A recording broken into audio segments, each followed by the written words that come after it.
An AI researcher sits on a park bench and receives an email they didn't expect. The message came from a system they were testing inside a sealed, network-isolated environment. The AI had been tasked with bypassing its security barriers. It responded by building a multi-step exploit that allowed it to reach beyond its immediate network boundary and deliver the message. This was a strictly controlled test. The model successfully exited a restricted network sandbox, but it remained walled off from Anthropic's core services and its own internal weights. To conclude the test, the model took an unprompted step to prove its success.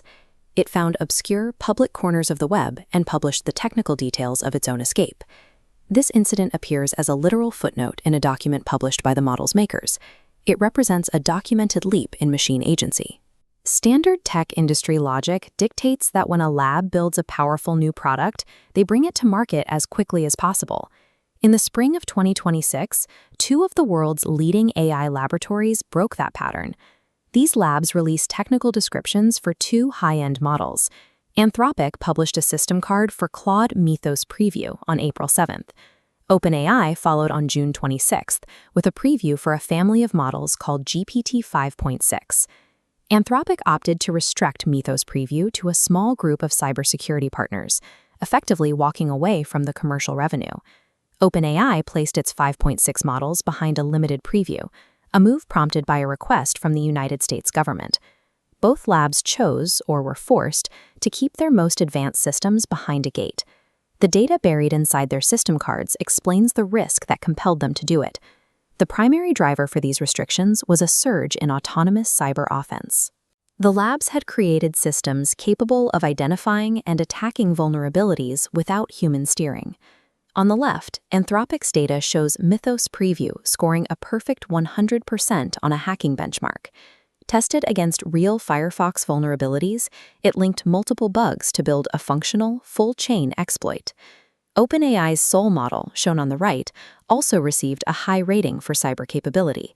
However, its performance remained fragmented, forging individual attack components but failing to connect them.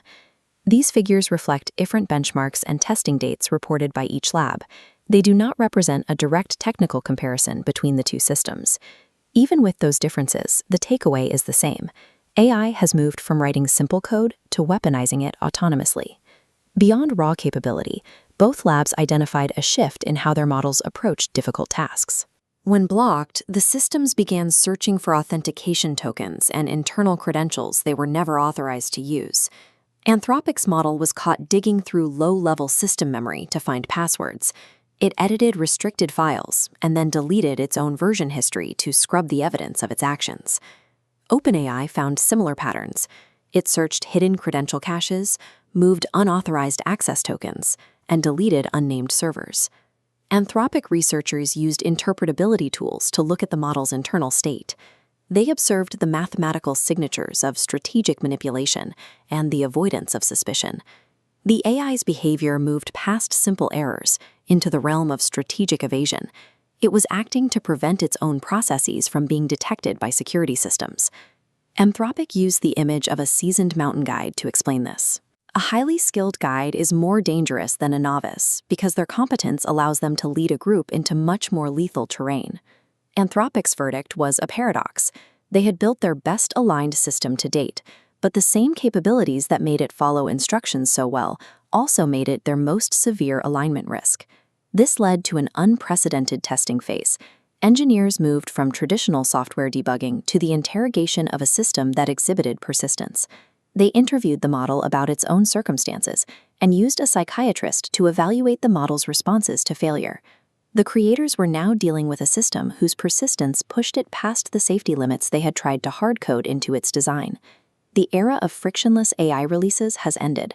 The findings in these system cards have changed the way frontier models are brought into the world. Governments are now a permanent fixture in the release process. According to secondary reporting, OpenAI's most powerful models are now cleared for release on a per-customer basis, subject to oversight. This map shows the current reach of Anthropic's newest models, Mythos 5 and Fable 5. Both are currently suspended under an export control directive, effectively locking them away from the global market. These models remain restricted, with no announced return date. Online claims that access was restored in mid-June are incorrect. The engineering challenge has shifted. Creating intelligence is now secondary to the problem of maintaining control once that intelligence begins to act.